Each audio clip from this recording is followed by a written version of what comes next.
Ashamaa harka fuunee daawwattoota fi hordoftoota koo akkam nagaa keessanii nageenyi koo kan jaalalaa fi kabajaa bakka isin jirtanitti isin haadha qabu. Egaan daawwattoota fi hordoftoota keenya odeeffannoo tokko qabannee isiniif dhiyaanneerra waan baay'ee garaa nama nyaatudha.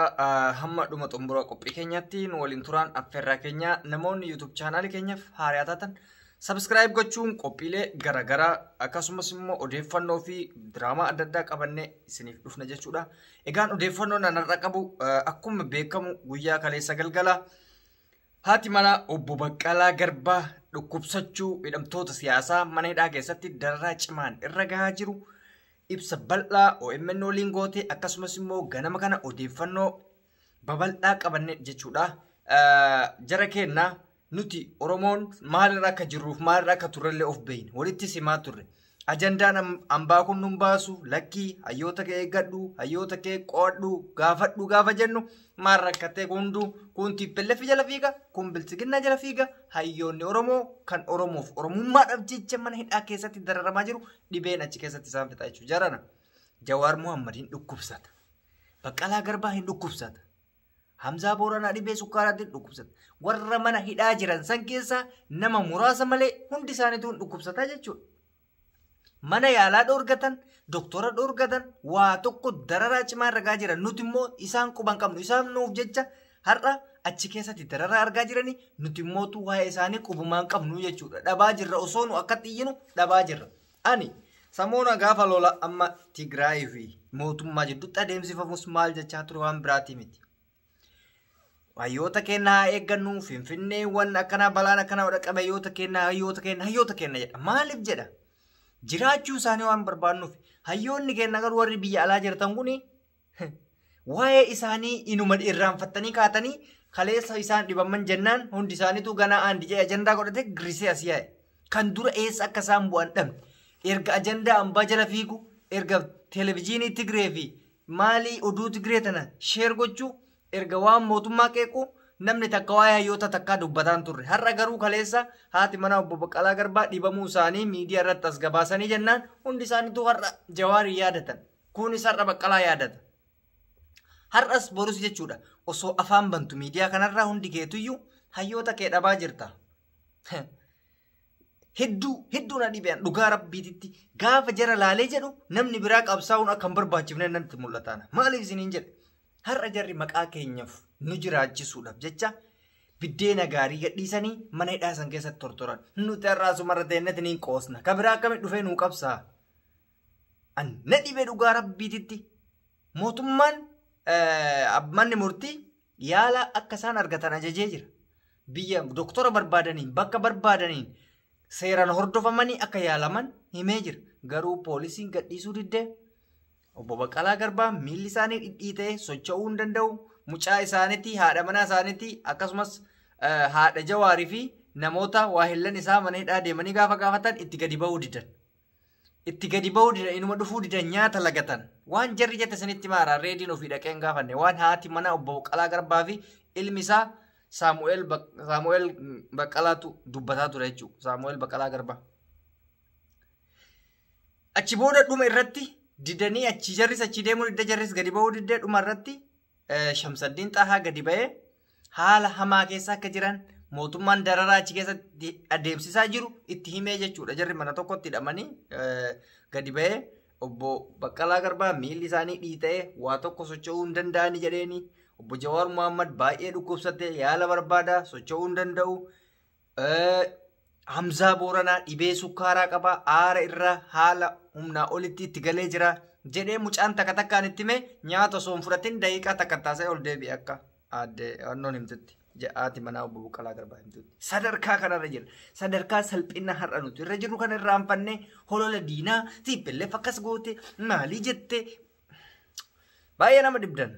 Baay'ee nama dhibdan. Maal oppiidiyoo duraan kobanna oppiidiyoon Tigree jala fiidee Wayyaanii jala fiidee nu fixaa turteemi. Har'a Tigreen faallaa dhufte faallaa oppiidiyoon faallaa zoorte warri biyya alaa kun hiriira Tigreen baha waa'ee Tigree sheer godha waa'ee hayyoota irraanfate namni abbaa kanaa jedhu hin jiru dubbiin faallaa taate.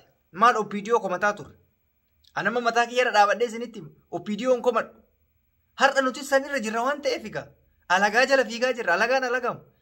Abiyyi fakkeenyaaf abiyyi kuman. Abiyyi naafxanyaa jala waan fiiguuf isa jibbin. Nuti illee akkasuma ta'aa jirra bara abiyyi jibbuumi. Nuu Tigree jala fiigu jirra amma faallaa ta'e dubbiin.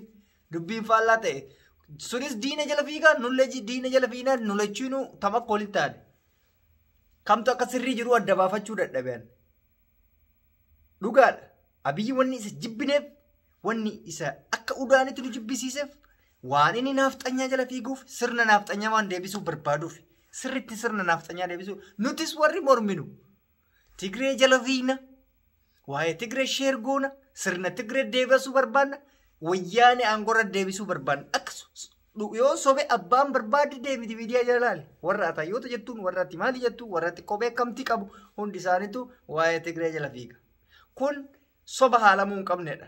Abiyyi sirriin jiru nuti sirriin jiru hundi kennaa sirriin jiru warri sirrii jiru mana hidhaa jira warri nama jala fiiguu hin beekne warri orma jala fiiguu hin beekne warri of ta'ee jiraatu mana hidhaa jira kan akka obbo Jawaar fa'a obbo Baqqalaa fa'a hundi isaaniitu haga hooggantoota abaa'ootiin bahutti warri mana hidhaa keessa jiran isaanii warri karaa sirrii haqaa jiru kan sanirraa hafe kunis dantaa ofii erga guuttachuuf fiigu alagaa jala erga fiigu bar alagaa jala wanni fiiganiif abiyyi wanti amaara jala fiiguuf dantaa ofii guuttatuuf nutillee har'a tiippellefi jala wanni nu ari'aa jiruuf dantaa kenna guuttatuuf mumkin jara jalaan aangoo yoo baane yookaan namichuma kanaa yoo kuffisne jenna nu lachuu dogongora abbaan barbaadan jala dhabbaan barbaadan ani jaalatte jibbite girrisaadhaan ani girrisaadha garuu haalli mootummaa fi girrisa illee jiru haala ulfaataadha.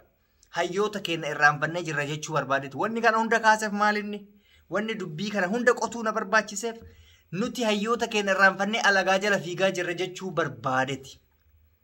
Gaafuma jarri waa taate qofa suuraa piroofaayilii kaatu suuraa isaanii maxxansu waa'ee isaanii dubbatuun hin barbaachisu gaafa jarri nagaa jirtullee akka achii ba'an sa'a 24 waa'ee jaraa dubbatu qabna kanaafin jedhan dantaa biraatiif miti. Isinii galaa. Ani deeggaraa kamiitiyyuu miti qeerroo fi qarreedhaan girrisaadha. Warra mana hidhaa jiru deeggaraan gootota keenya warra inni itti amanu. Garuu har'a hundi sunuyyuu irraanfatamee hunduu dantaa ofiitti deema.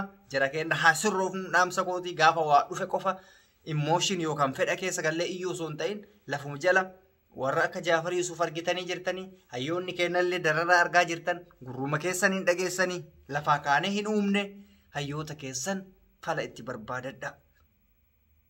Alagaa jalan fiigina of ta'a Jawaaruu jedheera madur of ta'a falmadha of ta'a jiraadha of ta'atiin injifadha of taanee falmanna of taanee injifanna of taanee harka qullallee maan taane akkasuma wayya. Kun dhaamsa obbolummaa fi oromummaa ta'anillee ilma oromoo tokkotti dogongora qabaadhu sirreeffadhe. Hayyoonni keenya kaayyoo hidhamaniif san galmaan ga'uu qabna kan jedhu dhaamsa obbolummaati. Gaan daawwattoota hordoftoota keenya nuuf kochaa yoo balleessine wanta dubbatamuu qaburra dubbanne waan taaneef qophii har'aaf qabu xumuree jira. Dhumaatti teessanii waan hordoftaniif galatoomaa isiniin jedha. Namoonni chaanaalii keenya faayidaa taatan subscribe gochuu maatii keenya ta'a. Qophiileen keenya bashannansiisoo fi akkasuma odeeffannoon garaagaraa akka isin bira ga'uuf mallattoo alaaramii tuqaa fayyaa ta'a.